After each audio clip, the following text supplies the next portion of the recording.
Hi, welcome to ConflictStory, where we bring you the best and most fascinating stories just for you. Let's dive right into one of those stories. It begins like this. The morning of my 62nd birthday started with the sound of gravel crunching under heavy boots. Not exactly the peaceful lakeside wake-up call I'd been hoping for, but then again, peace had become a rare commodity in Willowbrook Heights ever since Karen Mitchell decided my guest lodge was somehow her business. I rolled out of bed, pulled on my old flannel shirt, and stepped onto the porch, expecting maybe a delivery truck or lost tourists asking for directions. What I saw instead was something straight out of a civil rights documentary gone wrong. Karen stood in my front yard like some sort of suburban general, her bleached hair pulled back in that aggressive ponytail she wore when she meant business. Behind her, two men in matching Homeowner Association windbreakers were setting up what looked like a professional video camera, while a handful of neighbors I'd known for 15 years gathered around like spectators at a car wreck. The whole scene had this surreal quality, like watching actors rehearse a play you never auditioned for. "Gentlemen, you are violating the spirit of our community," Karen announced into a bullhorn, her voice cutting through the morning air like a buzzsaw. She wasn't talking to gentlemen plural, though. She was talking to me. Just me, standing there in my slippers, wondering when my property had become a public theater. Without so much as a knock on my door, or a "how do you do," they slapped a paper notice on my guest lodge like it was some kind of condemned building. The paper read, "Property temporarily requisitioned for community safety," in bold letters that might as well have said, "Thomas Bennett is now persona non grata." But here's the thing that really got under my skin. Karen had her phone out, streaming the whole spectacle live to what I could only assume was the neighborhood Facebook group. "Watch this, everyone," she said, her voice dripping with that fake concern she'd perfected over her 3 years as Homeowner Association president. "This is what defiance looks like. This is what happens when someone puts their personal desires above the safety and values of our beautiful community." I wanted to laugh. I really did. Here was a woman who'd moved to our lakeside neighborhood 5 years ago, bought the biggest house she could afford, and immediately started treating the rest of us like we were guests in her personal kingdom. And now she was calling me defiant? For what? For letting my army buddy Jake sleep in my guest lodge when his wife kicked him out? For giving my neighbor's college-age daughter a place to stay when she couldn't afford dorm fees? For treating my property like, well, my property? The crowd was eating it up, though. Mrs. Patterson from across the street was nodding along like Karen was delivering the Sermon on the Mount. Bob Hendricks, who I'd helped fix his dock just last month, wouldn't even make eye contact. These people had been my neighbors for over a decade, had attended my wife Margaret's funeral 3 years ago, had brought casseroles and condolences and promises that I wouldn't have to face my grief alone. Now they were standing in my yard, watching Karen turn me into some kind of community villain, and not one of them had the backbone to ask what the hell was really going on. "The guest lodge will now serve its proper purpose," Karen continued, gesturing toward my little lakeside cabin like she was unveiling a monument. "We've arranged for proper guests, people who understand community values, people who contribute to the neighborhood instead of undermining it." That's when I saw him. Jim Fletcher, my closest friend in the neighborhood, the guy I'd shared beers and fishing stories with every Friday evening for the past 8 years. Jim was standing at the edge of the crowd, his arms crossed, his face set in stone. When our eyes met, I expected at least a shrug, maybe a subtle eye roll that said, "This too shall pass." Instead, Jim looked right through me like I was a stranger, like those 8 years of friendship had evaporated the moment Karen pointed her finger in my direction. "Jim," I called out, taking a step toward him, "you know this is crazy, right?" He turned away, actually turned his back on me, and walked toward his house without a word. That's when I felt something cold settle in my chest, something that had nothing to do with the morning air and everything to do with the realization that this wasn't just about my guest lodge anymore. This was about something bigger, something uglier, something that had been building in our little neighborhood like pressure in a kettle. I'd served 2 tours in Afghanistan, buried my wife after a brutal fight with cancer, and raised a daughter as a single father for 5 years after my first marriage fell apart. I thought I understood betrayal, thought I'd seen the worst that people could do to each other. But standing there in my own yard, watching my neighbors treat me like a pariah while a woman who barely knew my name declared herself the arbiter of community values, I realized I'd been naive about the kinds of wars that get fought right here at home. Karen's livestream was still going, and I could see the comments scrolling past in real time. Finally, someone's doing something about that place. I've been saying for months that Lodge was trouble. Thank you, Karen, for keeping our neighborhood safe. Each comment felt like a small knife, not because I particularly cared what these people thought, but because I recognized some of the names. These were people I'd helped move furniture, people whose kids I'd taught to fish, people who'd seemed genuinely grateful for my small acts of neighborliness over the years. The 2 men in windbreakers finished setting up their equipment and began what they called an inspection of my guest lodge. They weren't looking for safety violations or structural problems, though. They were performing for the camera, pointing out concerns and issues that existed only in Karen's carefully constructed narrative. The lodge I'd built with my own hands, the place where Margaret and I had dreamed of hosting our future grandchildren, was being turned into evidence of my moral failure. One of the men held up a beer bottle he'd found in the trash can outside the lodge. "Clear evidence of inappropriate activities," he announced to the camera. It was a bottle left behind by Jake, who'd been staying there while he sorted out his marriage problems. One beer, consumed by a grown man dealing with the collapse of his 20-year relationship, was now being presented as proof that I was running some kind of den of iniquity. I thought about Margaret then, about how she would have handled this moment. She had a way of cutting through nonsense with surgical precision, of making people see their own ridiculousness without raising her voice or losing her dignity. "Tom," she would have said, "some fights aren't worth having, and some fights you can't afford to lose. Figure out which kind this is before you do something stupid." This felt like the second kind. This felt like the kind of fight that, if I lost it, would mean losing something essential about who I was and what I stood for. But as I watched Karen directing her little theater of condemnation, as I saw my neighbors nodding along with her performance, as I realized that Jim Fletcher had written me off without even asking for my side of the story, I wasn't sure I had the strength for the kind of fight this was going to require. The morning sun was climbing higher, turning the lake into a sheet of hammered gold, and somewhere in the distance I could hear the laugh of a loon, that wild, haunting sound that had always reminded me why I loved this place. But even that beautiful sound felt different now, like a funeral song for something that had died without my noticing, something that maybe had never been as real as I'd thought it was. Karen was wrapping up her show, promising her online audience that justice would be served and community standards would be maintained.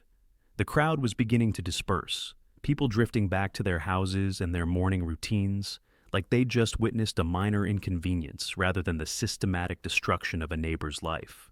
And I was left standing in my yard, still in my slippers, trying to figure out how a simple act of human kindness had turned me into the neighborhood villain. By noon, the crowd had vanished like fog burned off by the sun, but the taste of their judgment lingered on my tongue, metallic and sour.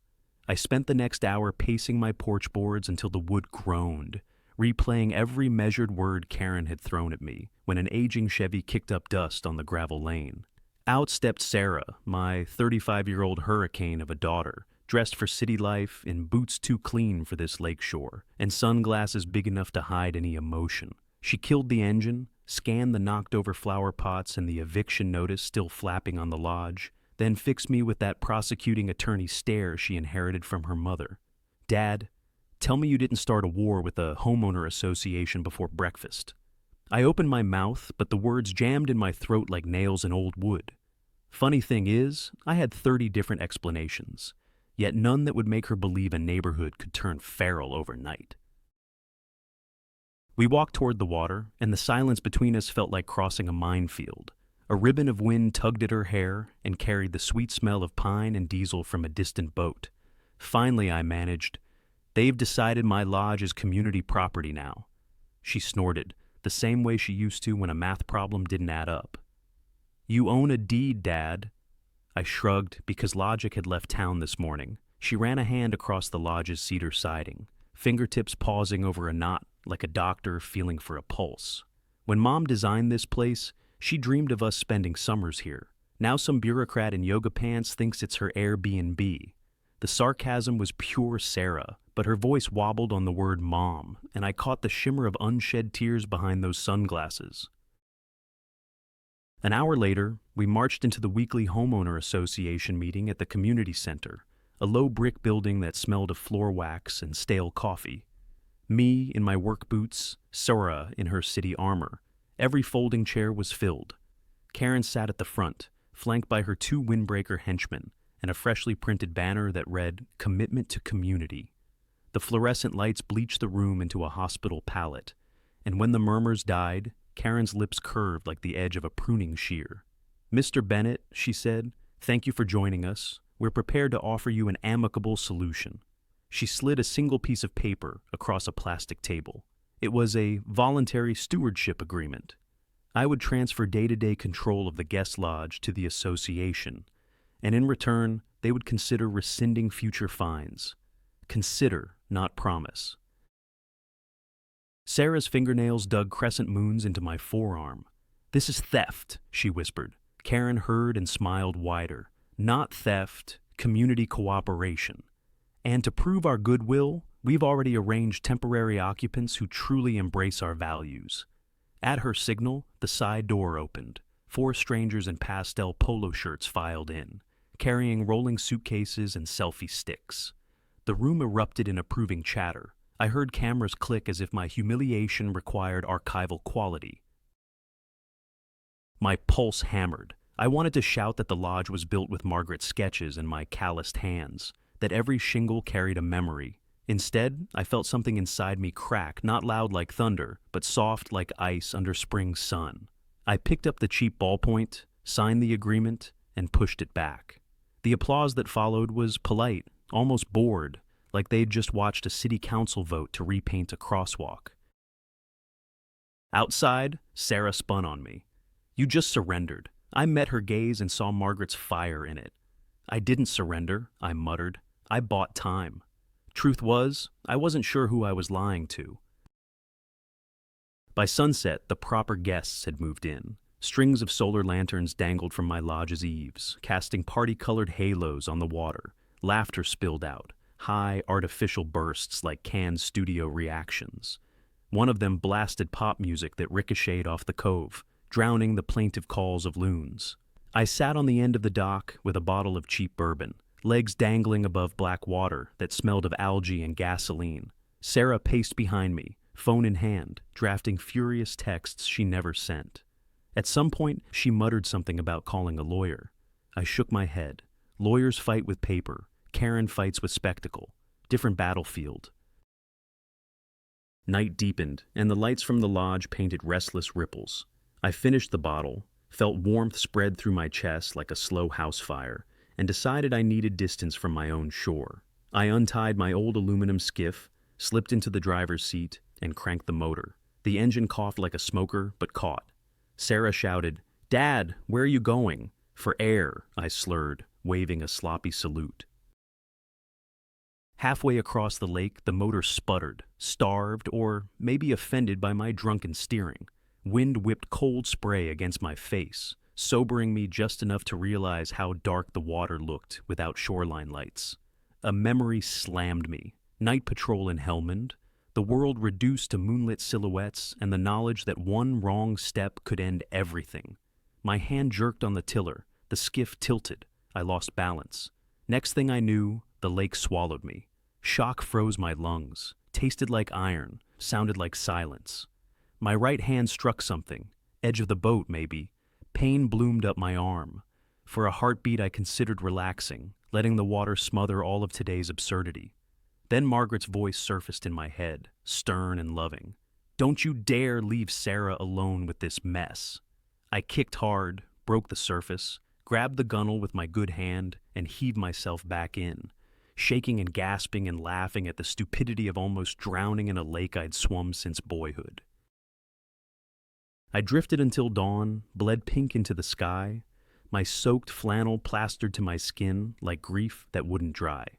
When the motor finally coughed back to life, I steered home, arm throbbing. Sarah was on the dock wrapped in a blanket, eyes red. The moment she saw me, she dropped the blanket and sprinted, fury and relief tangled in her voice.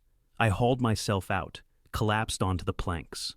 She knelt, cradled my injured hand, swollen, maybe broken. She pressed her forehead to mine, breathing shaky. "I'm not losing you too," she whispered, and for the first time since Margaret's funeral, I let tears come without apology. Later, inside the main house, Sarah splinted my hand with an old yardstick and duct tape, improvising like the field medic she'd never been trained to be. The lodge across the lawn throbbed with bass at 8 in the morning. Someone shouted for more mimosas. Through the curtain, I watched one of Karen's polo-clad disciples toss a beer can into my azaleas, then peel a no parking sticker off his own truck and slap it onto the hood of mine for laughs. Something in that casual disrespect lit a fuse inside me, slow burn but deadly sure. Sarah followed my gaze. "They're pigs," I nodded. "Pigs make a mess, and people notice messes." She frowned. "Meaning?" I flexed my broken fingers, felt pain spike like a signal flare. "Meaning," I said, "if they want to turn my lodge into a circus, we're going to sell tickets. Let them bury themselves in their own garbage, on camera, in front of every neighbor who thinks moral superiority comes with solar lanterns and mood playlists." Sarah's skeptical look softened into a conspiratorial grin that reminded me of the teenager who once rewired our doorbell to bark like a dog when her prom date showed up. "Dad," she murmured, "whatever you're thinking, I'm in." Before we could plot further, the front door banged open. Jim Fletcher stood there, hat in hand, eyes bloodshot. I braced for apology, maybe even repentance. Instead, he blurted, "Karen says you've been intimidating the new guests. She wants a restraining order." The absurdity sucker punched me. I couldn't help it. I laughed, a raw, broken sound that made Jim flinch. Intimidating? I gestured toward my splinted hand. "Tell Karen she hasn't seen intimidation yet." Jim shifted, shame flickering, but fear won. He muttered, "Just keep your distance, Tom." Then he shuffled away, leaving the scent of cheap aftershave and cowardice hanging in my hallway. Sarah closed the door, jaw set. "You said pigs make messes? Let's give them the spotlight." My pulse steadied, calmer than it had any right to be. Somewhere beneath the throbbing hand and bourbon hangover, a plan was taking shape, messy, risky, but entirely legal. All I needed was proof that the so-called model guests were anything but. Proof not for a courtroom, but for the one arena Karen truly cared about: public perception. That afternoon, Sarah drove into town, while I rested my hand and pretended not to feel every heartbeat rattle the bones. I walked the perimeter of the property, noting beer cans, cigarette butts, and a pile of discarded confetti by the lodge's porch, breadcrumbs of debauchery Karen had conveniently chosen not to live stream. Near the waterline, I found a small drone case, empty, bearing the label Party Sky Rentals. Interesting. I pictured the guests filming their revelry from above, broadcasting it to whoever would watch. A grin tugged at the corner of my mouth. Cameras cut both ways. Dusk settled like a bruise across the sky. The lodge lights flared again, brighter, synchronized to the thump of overproduced dance music. From my darkened porch, I watched silhouettes dance on my grandmother's braided rug, saw someone use my antique oar as a limbo stick, heard glass shatter followed by applause. Sarah returned carrying a duffel so heavy the seams groaned. "What's in there?" I asked. "Memory cards," she said, "and 2 wireless mics. Borrowed from the community theater. No questions asked. My daughter, the accomplice." We waited until the revelers spilled onto the deck for a smoke break. Sarah slipped through shadows, planted mics under railings, then retreated. 20 minutes later, we were in my kitchen, headphones on, listening to the lodge's heart. The feed crackled, then resolved into voices, drunk, careless, bragging. One boasted about bribing a cop to ignore noise complaints in his last neighborhood. Another laughed about selling edibles to local teens. Karen's voice entered, syrupy but sharp. Keep the drinks flowing, keep the cameras on happy faces, and remember, the more out of control you seem, the more control I have. She laughed then, a sound like glass chimes in a storm. My skin crawled, but I stayed silent, recording every word, every slur, every implication that the moral guardians of Willowbrook Heights were engineering chaos for leverage. When the last file saved, Sarah removed her headphones, eyes blazing. "You said we'd sell tickets." I nodded. "Show starts tomorrow, but first, sleep." She opened her mouth to protest. I raised my bandaged hand. "General needs rest before battle." She smirked, conceded. I lay in bed that night, pain medicine humming through my veins, listening to the distant thud of music. Instead of anger, I felt an eerie calm, as if some internal compass had finally pointed north. They wanted spectacle. I'd give them a masterpiece. Outside, the lake whispered against the shore, stubborn, eternal. I closed my eyes and let its rhythm guide my breathing, already seeing the dominoes lined up in Karen's perfect little kingdom, just waiting for one gentle, intentional push. Morning rolled in on a sky the color of gunmetal, and that suited me just fine. Storm clouds breed cover, and cover breeds opportunity. Sarah and I spent dawn hauling black trash bags, every beer can, cigarette butt, and busted lantern we'd gathered into the John boat. My broken hand throbbed beneath its duct tape splint, but I welcomed the pain. It kept my anger sharp. By 8, we'd stuffed 42 pounds of revelry into the boat's bows. Sarah raised an eyebrow. "You sure about this?" I grinned. "Pigs love a trough, remember?" At 10 sharp, Karen hosted her Summer Serenity Brunch on the community green, a polished affair with white tablecloths, champagne flutes, and a harpist plucking something she called Lake Core ambiance. Most of Willowbrook Heights turned out dressed in pastels, eager to sip mimosas and forget yesterday's chaos. Perfect audience. While Sarah mingled, I motored the John boat to the far dock, unseen behind a curtain of reeds. There, I met Nikki, real name Nicole, freelance videographer and friend of Sarah's from college theater days. She unpacked a portable projector, a collapsible screen, and 2 battery speakers little bigger than coffee mugs but loud enough to rattle windows. No live streams, no social media, just a pop-up theater pointed straight at the brunch lawn. At 11, Karen stepped to a podium, festooned with hydrangeas, and launched into a speech about unity, values, and the bright future of community stewardship. Her voice floated over the grass like perfume, pleasant until you realized it covered something rancid. On her third sentimental anecdote, I gave Nikki the nod. Screen lit, speakers popped. At first, brunchgoers thought they were seeing slides of past neighborhood picnics. Then the audio kicked in. Karen's syrupy midnight command, "Keep the drinks flowing, keep the cameras on happy faces. The more out of control you seem, the more control I have." Her own words, crisp as broken glass. Gasps rippled across the lawn. Champagne flutes froze halfway to lips. Footage rolled next. Polo shirt guests snorting lines off my canoe bench, tossing beer cans into flower beds, mocking these gullible lake boomers. Laughter turned nervous, then dead silent. Someone whispered, "She said, family retreat."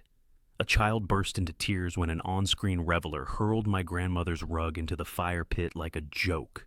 Karen's face drained to marble. She tried cutting the power, but Nikki's rig ran on batteries. She tried shouting me down, but the speakers drowned her out.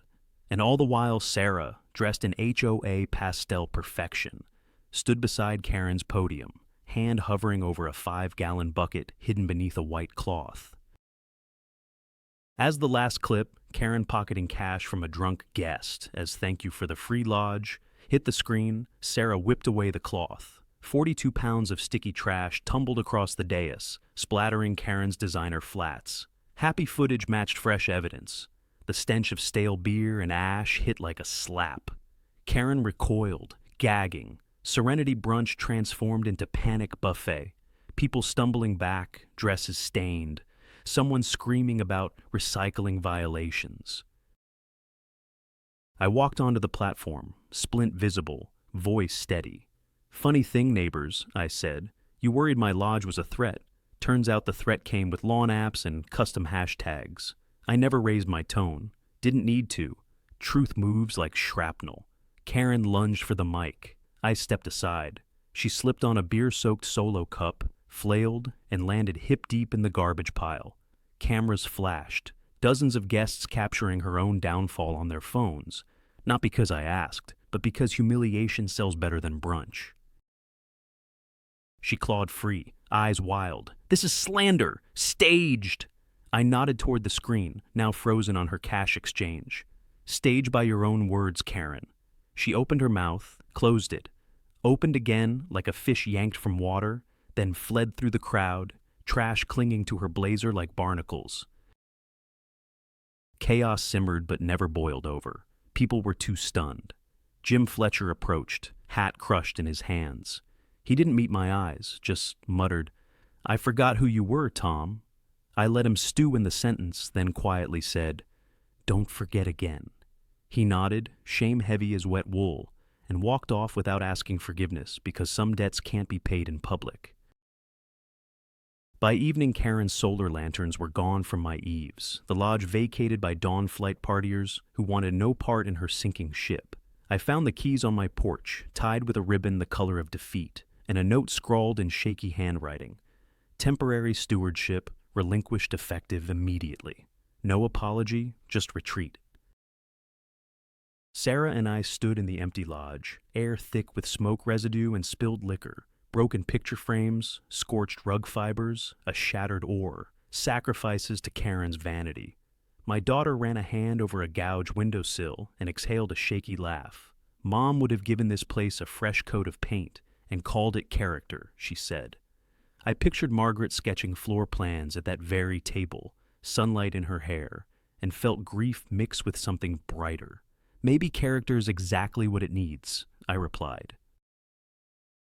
I handed Sarah the key ring. "Take it." She blinked. "Dad!" I raised my splinted hand. "I've been holding on to memories so tight I forgot they're supposed to breathe. Make this place yours. Retreat center, pottery studio, veteran support hub. I don't care. Just promise me it won't turn into another shrine to fear." Tears welled, but she managed a crooked smile. "Promise."